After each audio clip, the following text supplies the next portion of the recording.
ನರಸಿಂಹದೇವರ ಅಷ್ಟೋತ್ತರ ಶತನಾಮ ಸ್ತೋತ್ರ ಇದು ಒಂದು ವಿಶೇಷವಾದ ಸ್ತೋತ್ರ.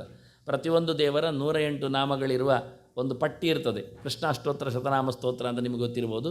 ಶ್ರೀಕೃಷ್ಣ, ಕಮಲಾನಾಥ, ವಾಸುದೇವ ಅಂತೇಳಿ ಅಲ್ಲಿ ಅವನ ಚರಿತ್ರೆಗಳನ್ನೆಲ್ಲ ಮೆನ್ಷನ್ ಮಾಡಿರ್ತಾರೆ.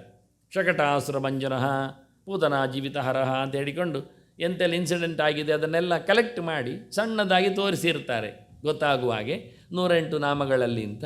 ಹಾಗೆ ನರಸಿಂಹದೇವರದ್ದು 108 ನಾಮಗಳುಂಟು. ಇದರಲ್ಲಿ ಸ್ಟೋರಿ ಬಹಳಷ್ಟು ಕೆಲವು ಕಡೆಯಲ್ಲಿ ರನ್ ಆಗಿದೆ, ಬೇಕಾದಷ್ಟು ವಿಷಯಗಳೆಲ್ಲ ಬಂದಿವೆ. ಇದು ಎಲ್ಲರೂ ಹೇಳಲಿಕ್ಕೆ ಬರ್ತದೆ. ನಾವೆಲ್ಲ ಹೇಳ್ಬೋದಾ ಅಂತ ಕೆಲವರು ಕೇಳೋದುಂಟು. ಹೇಳಲಿಕ್ಕೆ ಏನು ಸಮಸ್ಯೆ ಇಲ್ಲ, ಹೇಳಲಿಕ್ಕೆ ಇರುವಂಥದ್ದು. ಇದರಲ್ಲಿ ಇಂಥ ಜಾತಿಯವರು ಮಾತ್ರ ಹೇಳಿ ಅಂತೆಲ್ಲ ಹೇಳಲಿಲ್ಲ. ಮತ್ತು ಕೆಲವೊಮ್ಮೆ ಸ್ತೋತ್ರ ಹೇಳಿದ್ದಂತ ಹೇಳ್ತಾರೆ, ಎಂಥದ್ದು ಜಾತಿಯವನಿಗೆ ಏನು ಸಿಗ್ತದೆಲ್ಲ ಲಾಭ ಹೇಳ್ತಾರೆ ಅವರು. ವ್ಯಾಪಾರಿಗೆ ಆದರೆ ವ್ಯಾಪಾರ ಒಳ್ಳೆಯದಾಗ್ತದೆ, ಕ್ಷತ್ರಿಯನೇ ಆದರೆ ಒಳ್ಳೆ ರೂಲ್ ಔಟ್ ಮಾಡುವ ಪವರ್ ಬರ್ತದೆ ಅಂತೆಲ್ಲ ಹೇಳ್ತಾರೆ ಅವರು, ಯಾರಿಗೇನು ಅಂತ ಎಲ್ಲ. ಅದರಿಂದ ಹೆಣ್ಮಕ್ಕಳಿಗೆ ಆದರೆ ಒಳ್ಳೆ ಪ್ರಸವ, ಸುಖ ಪ್ರಸವ ಆಗ್ತದೆ, ನಾರ್ಮಲ್ ಡೆಲಿವರಿಗೆಲ್ಲ ಆಗ್ತದೆ, ಒಳ್ಳೆ ಮಕ್ಕಳು ಬರ್ತಾರೆ, ಇದನ್ನೆಲ್ಲ ಉಲ್ಲೇಖ ಮಾಡ್ತಾರೆ ಅವರು. ಒಂದು ಕಡೆ ಅಮೇರಿಕಾದ ಇಸ್ಕಾನ್ನ ಒಬ್ಬಳು ವೈದ್ಯೆ ಬೆಂಗಳೂರಲ್ಲಿದ್ದಾರೆ. ಅವರು ಡೆಲಿವರಿ ಕೇಸಲ್ಲಿ ಎಲ್ಲ ಸುಮ್ಮನೆ ಕೂತ್ಕೊಳ್ಳೋದು, ಕೊನೆಗೆ ನಾರ್ಮಲ್ ಡೆಲಿವರಿ ಆಗುವರೆ ಹರೇ ರಾಮ ಹರೇ ರಾಮ ರಾಮ ರಾಮ ಹರೇ ಹರೇ ಅಂತ ಪೇಷಂಟ್ ಪಕ್ಕದಲ್ಲಿ ಕೂತು ಹೇಳೋದು. ಅವರು ಒಂದು 10-50 ಹೇಳುವಾಗ ನಾರ್ಮಲ್ ಡೆಲಿವರಿ ಆಗ್ತದೆ. ಅವರು ಇವತ್ತು ಅಂತ ನೆಲೆಯಲ್ಲಿದ್ದಾರೆ, ಅವರು ಮಾಡ್ತಾರೆ ಹಾಗೆ. ಸುಖಪ್ರಸವಕ್ಕೆ ವಿಷ್ಣು ಸಹಸ್ರನಾಮ ಹೇಳಬೇಕು ಅಂತೇಳಿ ವಿಷ್ಣು ಸಹಸ್ರನಾಮ ಹೇಳ್ತಾರೆ ಅವರು ಕೂತ್ಕೊಂಡು. ವಿಶ್ವಂ ವಿಷ್ಣುರ್ವ ಷಡ್ಕಾರೋ ಭೂತ ಭವ್ಯ ಭವತು, ಇದು ಸೌಂಡ್ ಥೆರಪಿ ಅಂತ ಅರ್ಥ. ಕೆಲವು ವರ್ಡ್ಸ್ಗಳು ನಮ್ಮ ತುಟಿಯಂಚಿನಿಂದ ಬರಲಿಕ್ಕೆ ಶುರುವಾದಾಗ ಹಾರ್ಟ್ ಕೆಲವು ಪ್ರೆಷರ್ ಬೀಳ್ತದೆ, ಅದಕ್ಕೆ ಹೆಚ್ಚು ಕಡಿಮೆ ಆಗ್ತದೆ, ಅಲ್ಲಿಂದ ಗಟ್ಟಿ ಆಗ್ತಾನೆ ಅವನು, ಒಳ್ಳೆ ಬ್ಲಡ್ ಸಂಚಾರ ಆಗಲಿ ಬ್ಲಡ್ ಸರ್ಕ್ಯುಲರ್ ಆಗಲಿ ಅನುಕೂಲ ಆಗ್ತದೆ. ಆದ್ದರಿಂದ ಮಂತ್ರಗಳನ್ನು, ಮಾತುಗಳನ್ನು, ಸ್ತೋತ್ರಗಳನ್ನು ಯಾಕೆ ಹೇಳುತ್ತಾರೆ, ಹೇಳಬೇಕು ಹೇಳುವುದು ಅದಕ್ಕೋಸ್ಕರ. ಸೈಲೆಂಟಾಗಿ ಅಲ್ಲ, ಕೆಲವು ಸರಿ ಗಟ್ಟಿ ಹೇಳಬೇಕಾಗ್ತದೆ. ಗಟ್ಟಿ ಹೇಳೋದ್ರಿಂದ ಅವನ ಕಿವಿಗೆ ಅದದ್ದು ಹೊಡ್ಕೊಳ್ತದೆ ಒಂದು ಸರ್ತಿ. ಈ ಕೆಲವರಿಗೆಲ್ಲ ಗೊತ್ತುಂಟು DJ ಎಲ್ಲ ಬಂದಾಗ ಹೇಗಾಗ್ತದೆ ಅಂತ, ಸೌಂಡ್ ಬಂದಾಗ ಅದೆಂತ ಬಡಿತಲ್ಲ, ತ್ರಾಸೆಲ್ಲ ಬಡಿಯುವ ಏನಾಗ್ತದೆ ಅಂತ. ಕೈಕಾಲು ಅವರದ್ದು ಕುಣಿಲಿಕ್ಕೆ ಶುರು ಮಾಡೋದಿಲ್ವ ತನ್ನಷ್ಟಕ್ಕೆ. ಯಾಕೆ ಆಯಿತು, ಮೂಮೆಂಟ್ಸ್ ಯಾಕೆ ಬಂತು, ವೈಬ್ರೇಷನ್ ಯಾಕೆ ಉಂಟಾಯಿತು.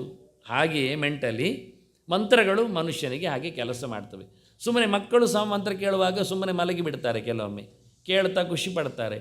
ಕೆಲವು ಡಿಸೀಸ್ಗಳೆಲ್ಲ ಹೋಗ್ತವೆ, ಕ್ಲೀನ್ ಆಗ್ತವೆ.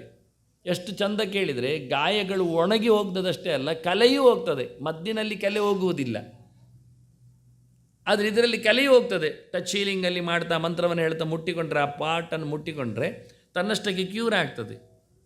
ಫೈತ್ ಬೇಕು ಮೈನ್, ಜೊತೆಯಲ್ಲಿ ಅವನಲ್ಲಿ ಅಂಗೈಯಲ್ಲಿ ಪವರ್ ಇರಬೇಕು. ಮತ್ತು ಬ್ಯಾಡ್ದಿದ್ದನ್ನೆಲ್ಲ ತಿಂದವರಿಗೆಲ್ಲ ಕೈಯಲ್ಲಿ ಅಂತ ಇರುವುದಿಲ್ಲ.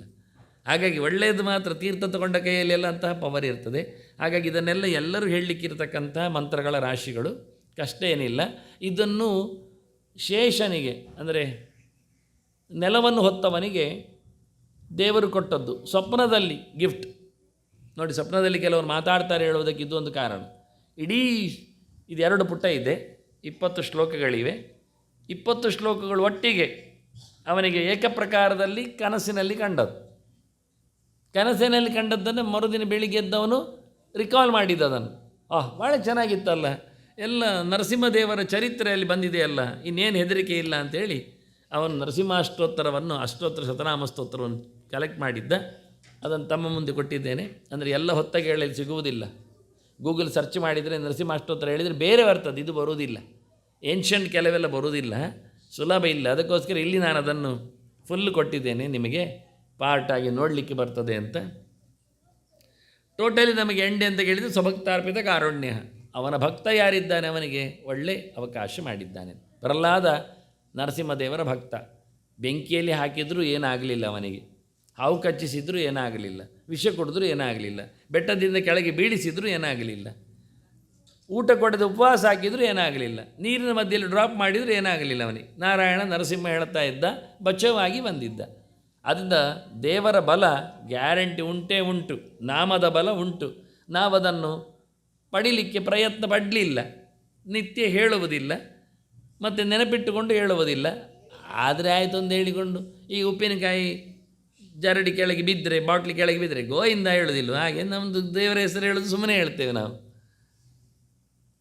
ಅದಾಗದೇ ಇರಲಿ ಅಂತ ಹೇಳ್ತಾ ನಾಮದ ಬಲದಲ್ಲಿ ಪ್ರಹ್ಲಾದ ಗೆದ್ದ ವಿಷಯವನ್ನು ಹೇಳ್ತಾ, ಹಾಗೆ ದೇವರ ಎಲ್ಲ ನಾಮಗಳ ಕಲೆಕ್ಷನ್ ಇಲ್ಲಿ ತಂದಿದ್ದೇನೆ.